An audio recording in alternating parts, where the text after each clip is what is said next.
It's Friday, and for silver, we had a whammy of a slammy.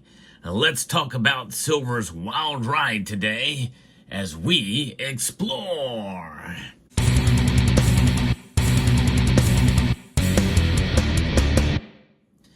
Silver was within shooting distance of $34 an ounce earlier in the day, only to be smacked down dramatically as the day had went on. We're going to talk a little bit about what happened with silver's price as it continues to fall slightly here, moments before the markets close. Gold also enjoyed a little bit of an uptick today, only to fall back below $2,900 an ounce again. Gold's price is down over 1.5% right now, down $44.70 to $2,884 for gold. And after reaching up to $2,936. Silver, on the other hand, had got up to $33.50 earlier in the day, only to be smacked down to a low of $32. That's a $1.50 spread in the spot price movement for silver. It is now down over a half a percentage points, down 20 cents to $32.17 an ounce. Wow, what a move. And by the way, platinum and palladium got hit even harder today. They are both down $21 each. It's crazy, knocking both metals now down below $1,000. You know, days like today, it's a good opportunity if you're in the market. SummitMetals.com, they have great prices, excellent service, and fast shipping. You know, it's days like this where it's a good idea to take advantage of the dip in the market. But again, that's based off of your own circumstance and your budget and any extra cash you may have or be able to make purchases. But nonetheless, I like to see what happens. I like to hold the metal that I have. But today is one of those days where this particular coin certainly does represent what happened today. It's a bull and bear market all in one day. It's crazy, but that's exactly what we're witnessing here.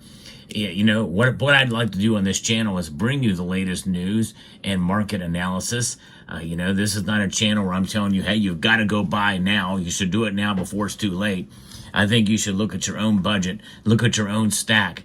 It may make sense for you not to buy during the dips as well. But nonetheless, never buy out of fear. But let's talk about what happened today, because it is interesting. And it just goes to show you that things can come out of left field in the markets. And even though the prices may go up, they can also come right back down again. And that's exactly what we saw today. It moved really dramatically. Now, gold prices, according to Kitco, are struggling as U.S. retail sales see sharp drop in January. That is part of what has led to some of this movement in prices to the downside after some of these data were released. The gold market is seeing some renewed volatility as it continues to hold its ground above $2,900, while weak consumption data highlights growing risk for the U.S. economy. When this article was posted hours ago, it was still above $2,900. Not there now. U.S. retail sales dropped sharply last month, falling 0.9% following December's revised increase of 0.7%. The U.S. Commerce Department announced on Friday. The data was significantly weaker than expected as economists were forecasting a 0.2% decline. And so that has spooked the markets apparently, and they have fallen here. So let's see here. In fact, you know, take a look at this. How is that going to affect things like the dollar? Well, the dollar index is something we should look at here. And gold and silver prices are down, but so is the dollar. The dollar index, that's right. This is one of those cases where the dollar index is really not playing a role in the movement of gold and silver prices. Everything is down. The Dow Jones is down. The S&P 500 is down. And the only thing that's really up, is only a little bit, is the NASDAQ. Other than that, you know, with the dollar down, everything is down. That's what's happening here.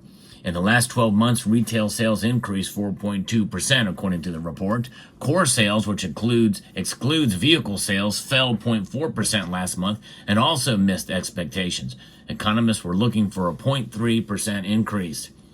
Now, the report showed that the control group, excluding sales from auto dealers, building materials, retailers, gas stations, and office supply stores, which also feeds directly into the U.S. GDP, dropped by 0.8%, missing expectations for an increase of 0.3%.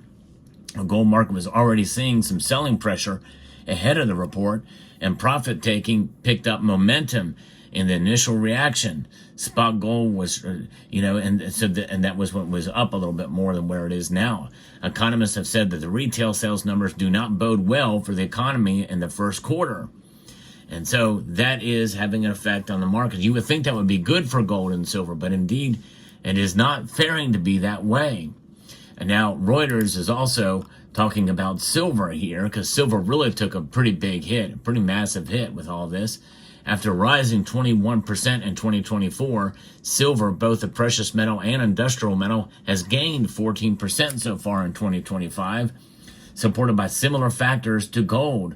A jump in U.S. COMEX future prices on concerns of a possible trade war sparked by proposed U.S. import tariffs. The U.S. March silver contract was last up, and then it fell. And provided additional support for silver. Copper prices hit their highest in more than 3 months in London on Friday. In fact, as I report right now, copper prices indeed are sitting up a little bit, slightly, but silver got smacked down hard. I think it fell along with gold. The unusual high premium between CME futures and London spot price caused volatility in the part of the market known as the exchange for futures, or futures for physical, the EFPs, used as a hedge to general precious metals activity. So we're still in that weird place, and silver, I think, in some ways is benefiting from that in terms of its price, holding up still above $32 an ounce here.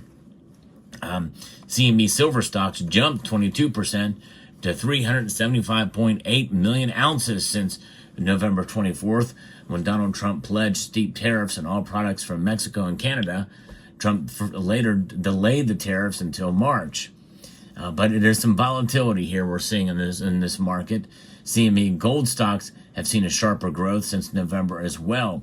Despite some bullish-looking factors, analysts noted that silver market's propensity to be volatile, injecting a note of caution. This is before the big drop.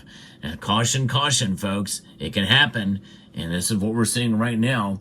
Silver has a long history of higher volatility than gold, and that when gold makes a decisive move, silver's amplitude is usually 2 to 2.5 times that of gold, according to StoneX analyst Ron O'Connell, according to a recent note.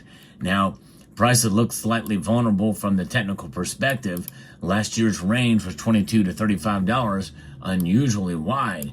And before I get into that and what happened the previous year, we take a look at what happened here today, with the silver prices moving back down. This is something that we have come to expect with the silver market. It seems like it happens all the time. We get excited of a potential, this thing, I was all over the X today saying, hey, look at this, it's about to break out and go higher and higher. And then boom, it gets slammed down. The old whammy of a slammy. And that's exactly what happened today. And so prepare for more of that. I think we're going to see that occur. And it's not that I'm against silver, but I'm realistic about it. We've been here and seen this before. But the fundamentals remain strong for the metal. Now, the previous year's range was between $19 to $27.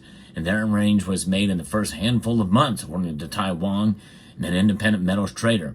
And what happened today, a lot of it was profit taking, coupled up, kind of a domino effect that had an effect on the markets, and silver was affected by it. But of course, today, as of right now, gold took the bigger hit than silver, which is a little unusual, but it shows that maybe there is some resistance there with silver, and that there's not with gold considering this. So that is actually good news. And by the way, based off of the technicals, I think I have a great respect for technical and analysis, and I also think that we should be looking at it to engage some idea of an indication of where we should go in the silver market. However, things like what happened today, I think, fly in the face of the technicals. But again, you look at the things about when to buy, when not to buy. You can use the 50 and the 200-day moving average. If it's below that, it signals a strong buy signal. And again, remember, things can change in an instant. And today is one of those days that proves positive is exactly what's going on. but we've been here before. We'll be here again. No question about it. Weird and strange moves in the precious metal markets will continue.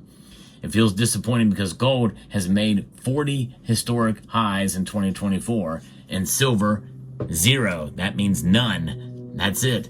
None, according to Tai Wong, and he's exactly right. And about half of silver usage comes from industrial use, which may be subject to headwinds if a trade war has a chilling effect on the global economic growth. Exactly right. Silver could be hurt by this, believe it or not. There may be fewer rate cuts than previously expected by the U.S. Federal Reserve and slowing growth in China, according to Hamad Hussein, assistant climate and commodities economist at Capital Economics. So if we see that, then we have to look at all these different factors. And remember, the gold market is big and it's complex in and of its own. But given the dynamics of the silver market with its industrial and multi-use uses, over 10,000 of them, and there's so many different drivers that can move it one way or another, along with gold and independent of gold, which is one of the reasons why the gold to silver ratio is so high right now. And it's frustrating to many of us. I'm still frustrated over it, and I think I have somewhat of an understanding of what's going on here in terms of the price fluctuations and movements. And remember, the slammy slam, many people feel that's price suppression by the big banks. $1.50 move in one day in both directions. It's crazy to think about it. But the good news for silver is that amidst the bloodbath that we saw with the prices moving down from reaching their highs today, silver has still beat gold today, moving the gold to silver ratio now down below 90, which is not much to celebrate, but a celebration to some degree there is. So on this Valentine's Day, which I wish you all a great one, well, blood is in the air, but so is love. And it's all right to have a little bit of love for the metal that you have right here, as long as you don't put it above God or anything else, or any other real important stuff in life. You know, silver is important, but hey, relationships and God are more important than silver, right? And so it's all right to appreciate it, and to appreciate it for what it is and what it has been for thousands of years. A store of wealth, a hedge against economic insanity and instability. Money, yeah, believe it or not, silver is indeed still money. It may not be active money, but money nonetheless. So there you have it. Let me know what your thoughts are in the comment section down below. Hope you found this video informative, insightful, and educational. Would like to extend a multitude of gratitude to each and every one of you for taking the time to watch. And yep, I'm going to encourage you to please rate, share, comment, and subscribe.